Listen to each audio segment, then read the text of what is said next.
scrying. What is that? How do we do it? Well, today I'm going to cover 3 ways that you can easily start scrying in your home today.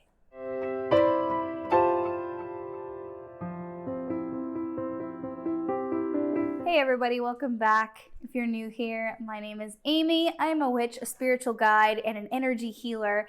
If you're not new here, hi, welcome back. Real quick before we get started, please remember to like and share this video if you found it useful, and subscribe if you haven't already, and hit that little bell button so you know when my new videos come out. Okay, let's get into it. So today we're talking about scrying. I'm pretty excited about this. It's something I love to do. And as a psychic and as an empath, I have always found scrying to be hugely fascinating, and it's just such an interesting way to learn about yourself or somebody else, or like your circumstances. It's a lot like tarot in that I wouldn't use it for fortune telling per se, but it can give you a really interesting perspective on, you really can't see me gesturing with my arms right now. It can give you a really interesting perspective on what's going on around you that you don't necessarily see, or what could be happening in the astral or spiritual realm that you don't necessarily see, and it's just really helpful. So there are 3 very simple, common ways that you can scry. The first 2 don't require anything really extra than you might have in your home, and the third one does require a purchase. You can just pick whichever one is more comfortable for you, or experiment with all 3. I highly recommend experimentation. It's always a good idea, within reason. So the first that I would suggest is scrying in water.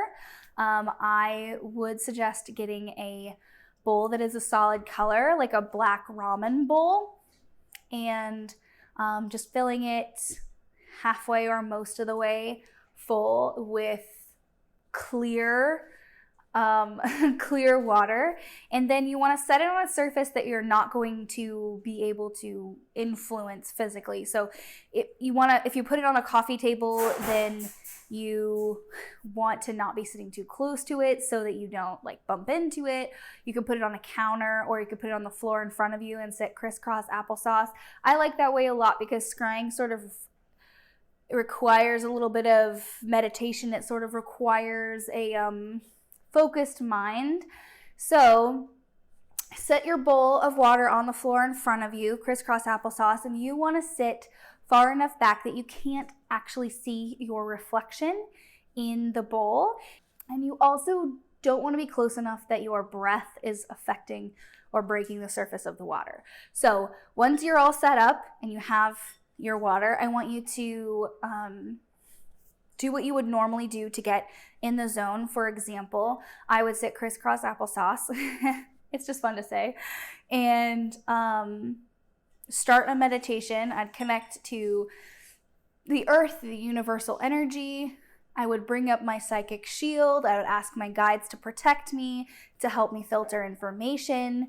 And whether I was doing a general reading or asking a specific question, I would make sure that I'm very tuned in and focused on what I'm about to be doing, just like you would with a spell or any other meditation.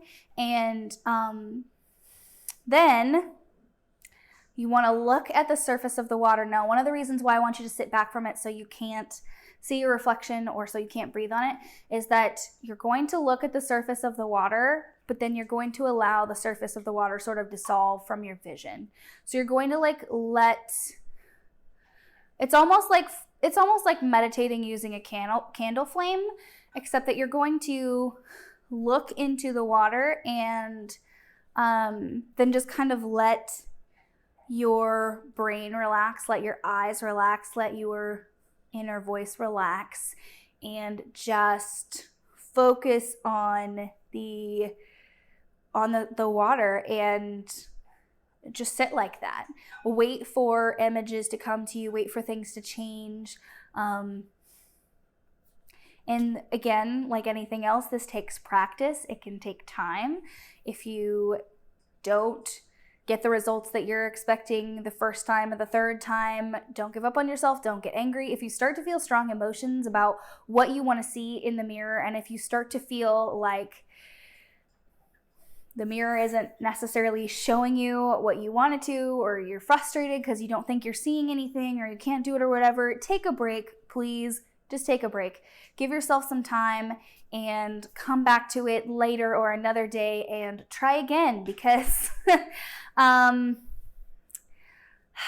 scrying is a meditative practice. It is like using a pendulum or doing the tarot, but it requires you to be more relaxed and more willing to allow spirit to influence you. So give it a go and chill out. Never focus on what you want the results to be.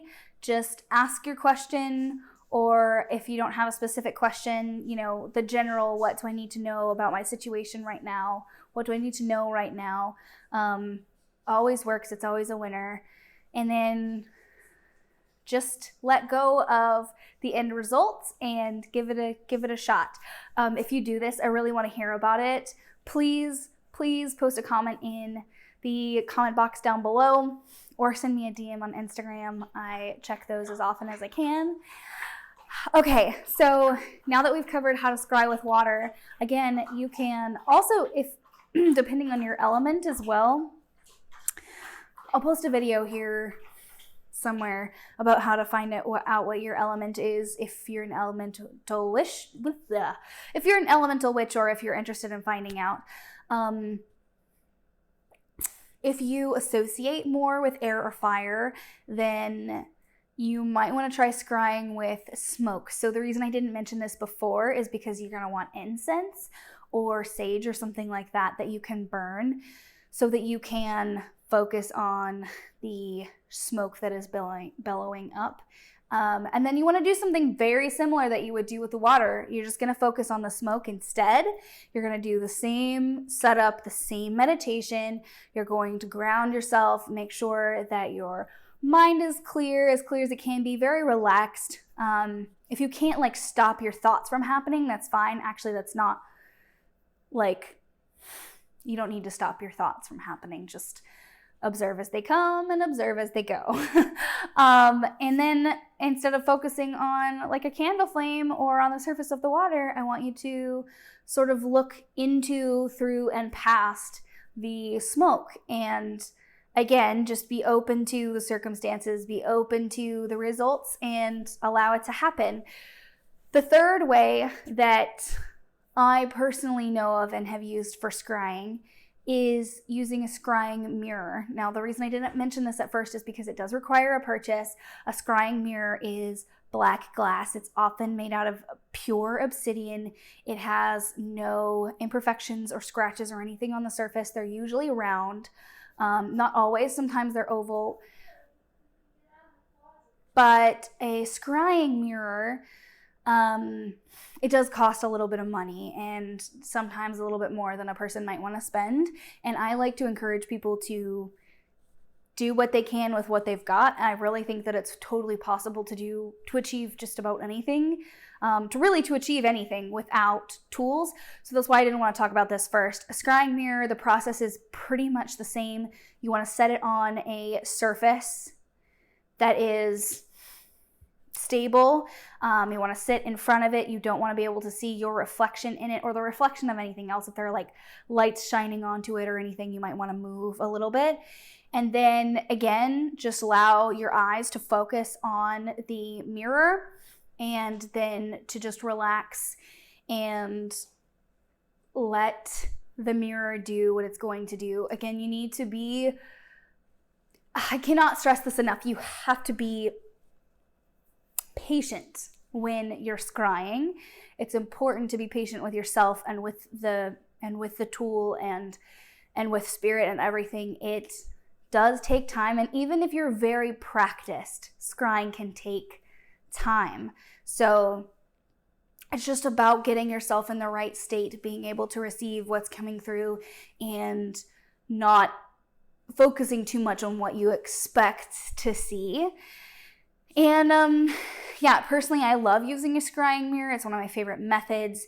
It resonates a lot with my obsession with shadow and time magic, and mirrors are just very fascinating to me. I fully believe that they are doors to other places, and so scrying mirrors are, they're top notch if you can get one. I mean, I love them. Something else you need to know if you do get a scrying mirror is that you need to cleanse it just like you would any other tool. Obviously, clean, fresh water and smoke from a stick of incense don't need to be cleansed. They're already clean when you light them or when you pour them, but a scrying mirror is a tool. It's a physical tool, and I highly suggest that you cleanse it and purpose it before you use it. You don't know who's touched it. You don't know where it's been. You don't know what's on the other side. And I mean, it's just like a tarot deck that way. You've got to take responsibility for your tools and make sure that they are clean before you do anything with them. Okay, me and my floating hands are gonna go now. If you've got any questions, please let me know in the comments down below. If you're not following me on Instagram already, I highly suggest it. I post pictures there all the time about the projects that I'm working on, the things that I'm thinking, and pictures of my dog. And that's where it's easy to DM me as well. So highly suggest following me there. If you want to see more content like this, consider supporting me on Patreon. First tier supporters, patrons, will receive a free tarot or oracle reading from me. You'll also get a video shout out. You'll get to have input on future videos, and you'll get to join our online spiritual community that we are putting together there together. So if you want to be a part of the inner circle, head on over to Patreon. Again, thank you so much for being here, you guys. I love you so much. Have a blessed and beautiful day.